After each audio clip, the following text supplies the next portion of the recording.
I want to talk Marvel real quick because you are a part of that universe. I am. Is the Runaways a part of the larger Marvel universe? Yay or nay? That'd be cool if it was eventually one day.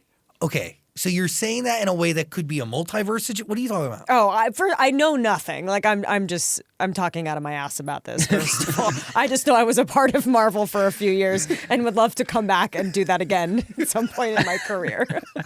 But I have no proof that I'm a part of any universe at all. I have no idea.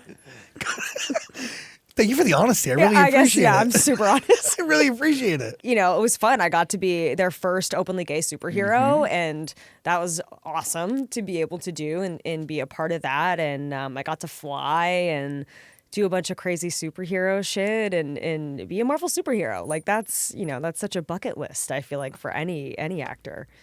That is, I mean, that's the pinnacle. Yeah. And then also to like have a trailblazing role like that. Yeah. Holy, very cool. Really cool. And like it really was meaningful to people. And that was a big takeaway for me too, is the amount of people throughout the years that would come up and be like, I came out because of your character, or, you know, I felt safe to. Oh, that's cool. Because I also think what was cool about it is we were also playing teenagers. And so it was kind of cool to be able, I think, for younger people to have that sort of like a role model, if you will, as like an openly gay teenager too. It was kind of cool for people to see. And it felt really nice to be a part of something that felt like it was impacting people. And at first, you know, she and the other girl on the show never got together in the comic books, at least at the time. And so we didn't know if they were going to lean into that or not on the show at first. And so me and Lyrica, who played Nico, really came to the showrunners and wanted to fight to make sure that we got to explore their relationship on the show. So we were, at least I'd like to think, a part of really being able to lean into that and being like, we want to do this for people. We want to lean into this. We want to make this a part of our story. And then for them to listen to you is pretty cool too. Well, they may have done it anyway. I don't want to give myself too much credit here, but we it. wanted to lean into it. By the way, you can watch the movie, link below, FMK. Also, you should watch Fall. It's a great movie. And I know you're a big fan. Yeah, I thought the movie was great. I just want to know, like, which twist surprised you more, the FMK twist or the Fall twist? Ooh. I knew the twist for FMK before I read the script. That's how it had been pitched to me, was with the script, with the twist. Got it. So I didn't have the same experience reading the script and being surprised. So when I read the Fall script, I felt really surprised. And even friends of mine that knew the twist had forgotten about it by the time they saw it in the theater, and they were shocked with the Fall twist. So, and that movie's very near and dear to my heart. So I liked that Fall twist a lot. Yeah, you're talking about stunts and physical movies. I'm like, that must have been crazy. Like, you just sweat just watching that movie. We were 100 feet off the ground. It was not green screen.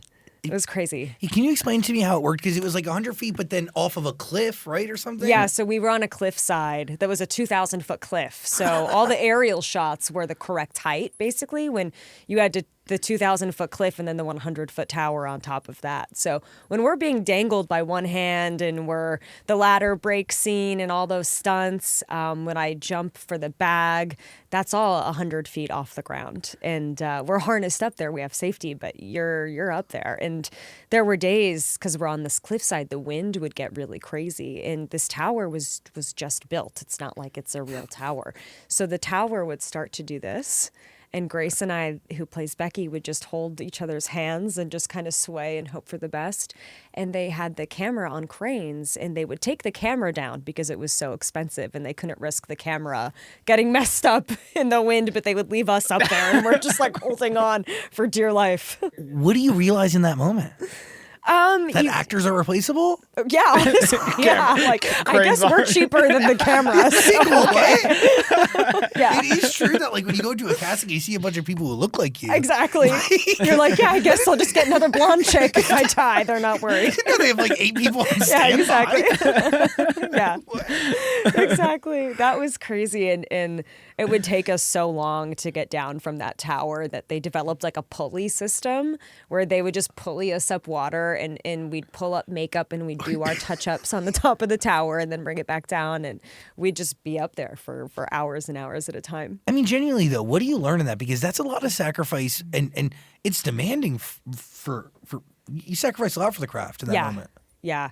I think the biggest takeaway from me is whenever I'm on a set and I see someone complaining about like literally anything, I'm just kind of like, this this is nothing. This is really nothing. You guys, we're lucky to have like a chair to sit in and be on the ground. Like this is nothing.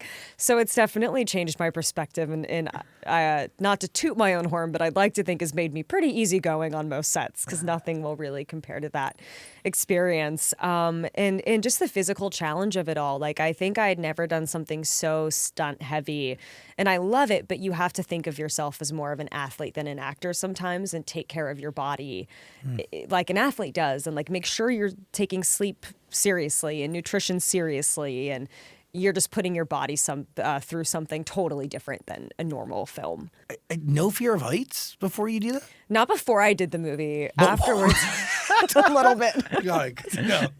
We get dropped off that tower so many times during that movie that definitely like I know what it feels like to fall from something really high now. So I do have a little bit of that like weird thing now with heights where I'm like, oh, I know what it feels like to fall. I know that feeling, and now I'm a little funny with heights.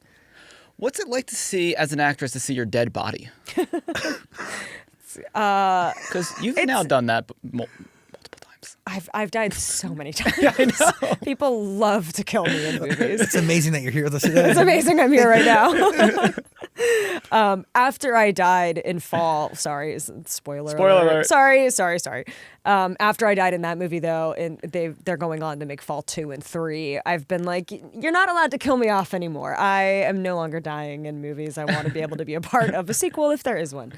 But it's okay. I don't mind seeing my own dead body, as crazy as that is to say. My parents, it traumatizes. Yeah. Oh. Whenever I tell my parents I'm doing a movie, the first question they have is, do you die? Because they're so traumatized from having to see me die in like so many ways. You end up doing a lot of horror movies. I do. I love horror movies. I love genre stuff. It's like my favorite thing to watch. So I love it. And I love to lean into like being bloody and fucked up. Can I curse? Yes. Okay. I've cursed so much. Okay, I think I've already cursed, but I'm just asking free. now. Okay. Spread your wings.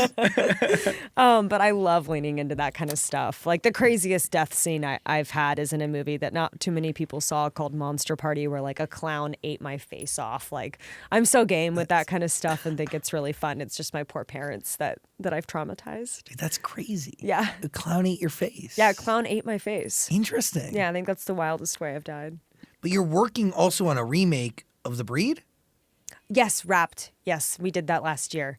It's You have so many You're projects. so busy, aren't you? thanks. No, God. and then like you're also saying fuck to Valentine's Day. I'm also saying fuck to Valentine's Day. Yes. You're so busy. I leave on Saturday to go say fuck to Valentine's Day. I've been able to like travel all over the world. Like we did The Breed in Guatemala last year, which was so fun. And I was seeing some clips from that movie today, and it's looking really fun. But yeah, that was like a kind of a spiritual sequel, if you will, to a movie called The Breed that came out like 20 years ago. And we're doing a really fun take on it. It's like a horror. It's like almost like a Tropic Thunder-esque sort of tone that we've taken it. And it's really fun.